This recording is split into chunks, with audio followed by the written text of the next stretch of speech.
Hello, welcome to this webinar on the topic of researching for sources. This webinar is just to remind students that finding a good source is really important, and I would like to bring awareness to how to use our library to help you find really good sources. Okay, so if you have problems with the audio, it would be great that you wear a headset to listen to the webinar. So it is really important to find reliable sources. Of course, we have an abundance of free sources that's out there via the internet search engines such as Google or Firefox or what else? Explorer. But it is also important to also have access to sources that you can't reach via this search engine, but you have to reach via a portal from the library. One of the reasons is because there are so many information and academic papers that's out there that you cannot access freely. So you have to subscribe for it. Yeah. So you are expected to do good research before you produce a piece of your writing. And good research doesn't mean just to Google it or to find it in Firefox. All right, so you need to find good sources via library database and other library and journal databases. You need to be knowledgeable in what you want to write. And of course, to search the most up-to-date materials. And not only up-to-date, but they should be reliable. Reliable as in how trustworthy this source is. Do not accept a particular source the first thing you see. Yeah, because a lot of online sources as well, especially website sources, they are quite biased, and you do need to know what is the agenda of these people publishing their work online and have you read it, very easily. Your sources should be able to help you to write to have a writing standard for research paper. This means it comes with citations and referencing. Hence, you should be able to find good examples of academic papers to help you learn as well and see how other academic writers cite their work and use their references. So if you do a lot of website pages, you will not be able to see examples how academic writers cite. Hence, then a lot of professors say this particular work has no citation. And if you look at the student's reference list, most of the time you see most of the references are on a website. And website sources do not need to be cited because it's a different writing culture. So you, as a student, needs to know also how to cite properly and reference carefully. Here are some guidelines how you should, really think whether you want to accept this source for your writing. You must make sure your source is reliable. So you must look at all these four things: the purpose, the authority, how reliable it is, and what does it cover. For the purpose, you have to be aware, what is the purpose and motivation for this source being published. So if it's an academic paper, then you can see, right, the person wants to review his or her result from his or her research. Yeah. So you have to see if it's if it's educational, if this paper or website is more on commercial or entertainment, then you might need to rethink and search deeper on how to find better source. If a source is trying to sell you something or trying to make you believe in what they say very quickly, firsthand, how easy, if it's an advertising or just to have a quick very quick, short information. So students think, oh, since it's quick and short and it's been summarized, I should believe it right away. And you need to be really careful. Find out what is the agenda. What is, you know, is it a propaganda? What is behind this information? Not all websites are equally made for academic purposes. So you need to be careful. You need to find out, check it out with your friends, check it out with your professors, yeah? And as well, you need to know proper portal to go and find reliable sources. The last but not least is to find out who is the intended audience. Every time you write, you know, every writer should know what they are writing for. So if you're reading something, then you have to see who is this writer writing for. Yeah. How is it reflected? Is it academic enough? You can always trace back, you know. And if a material has no citation, the problem with a research paper with no citation is I cannot trace back where you've taken your source, and then it's very difficult for me to believe your fact. Yeah. So you do really need to know the purpose of the source that you are going to use it for your paper, for your thesis paper. The next would be the authority. Do you know this author that you're writing for? Good scientific writers would not hide themselves and make themselves mysterious. Yeah, when they write a piece of paper and when they publish, they would be really proud and honest to publish their name as well. Yeah, and they're not afraid to share with others how they do their research and where they got their material from as well. And if you do Google this particular author, you will find that other people are also talking about this author's work. So that's what it means by, is the author identifiable? So like I said earlier, you can Google the author, hence you can, you know, check the author's background. What are his or her experiences and their credentials? What kind of job does this person have? And if you do Google a particular author and the author has remained somehow very mysterious, I would be really wary in using this person's writing in my writing, because then I am just telling my reader that I support a mysterious, secretive author who doesn't, you know, give out any background at all. And you also want to see if this author do some kind of citations, because it is a research paper that you're writing, you know, it's a thesis paper, but you are doing research. And other research readers would be interested in what you write and would be interested in how and where you get your sources from. So if I read your paper and I'm reading for the academic purpose, and I cannot find your source, I will probably not read your paper at all because your paper is not reliable. I would also check out when this particular source is being published. How current is this publication? It should be recent. Recent as in the last 10 years, depending on different studies. Some fields of studies, to them recent is the last 5 years.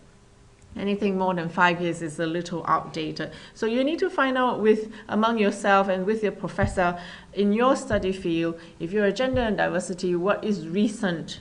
Yeah, and if you're a taxation law, what is considered recent? So you need to find that out as well. And you do want to find the latest information, because research is always changing. So if you have an old information and there is a new one out there, and you didn't use that, that means whatever you are writing, it's already outdated. Here it says, when was the resource last updated? Do you always need to find an updated or revised version? Well, some books do have different editions for many other reasons.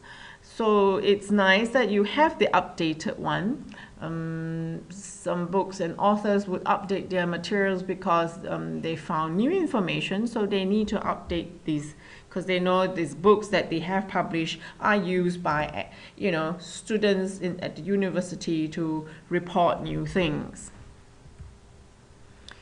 The next one is to look at the reliability of your source. How stable does the resource seem to be? The source's dependability, especially website sources. It is important if it is going to be cited, website sources.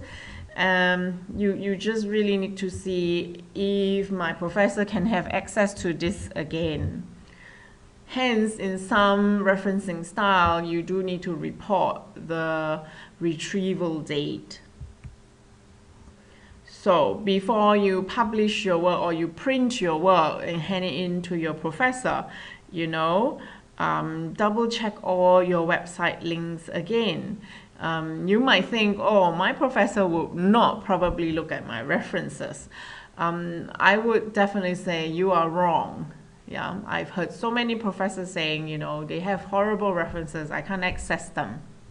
So making sure your websites are still accessible is really important. From your evaluation of currency and authority, do you think this source will be there the next time you visit? So I'm a little faster than my slide. Academic writers always make sure that whoever reads their paper can have access to the source they have, okay?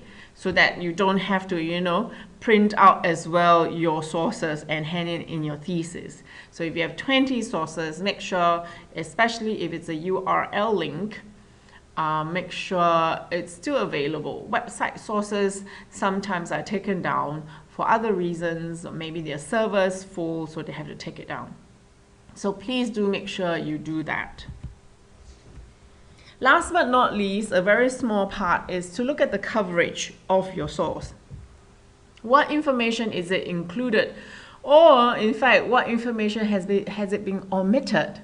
So when you're reading a source, do not believe this source point blank. Ask, whether this source is really fair, whether it is objective.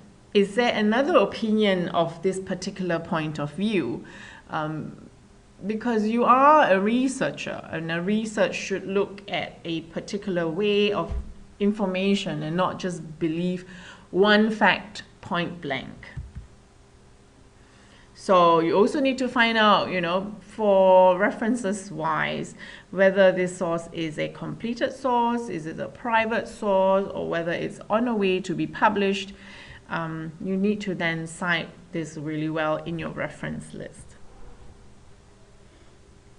So let's look at where you search for your materials. I have a little box here. Most students these days, they use the Google. So they go through either Explorer or Chrome. Chrome is Google. Firefox, you can access Google. And I totally forgot the internet engine for Safari for Mac. So you do Googles. Most students do this. They've learned this in high school, so then they think, all right, Google is the best place to search for materials. And then in the past few years, Google has also created a more scholarly search engine, and it's called Google Scholar. The only reason you need to be careful with Google Scholar is you need to find out where they find their materials. Do they only find the materials just from free materials? Then you probably don't have access to subscription databases. So there are other sources, there are free journals out there, there are plenty out there.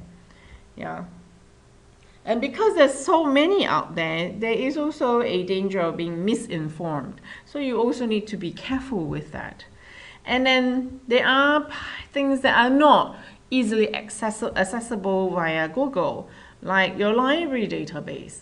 You have to be registered as a student to be able to use this database. And your library might also, work with other databases. so that, you know, they subscribe to them.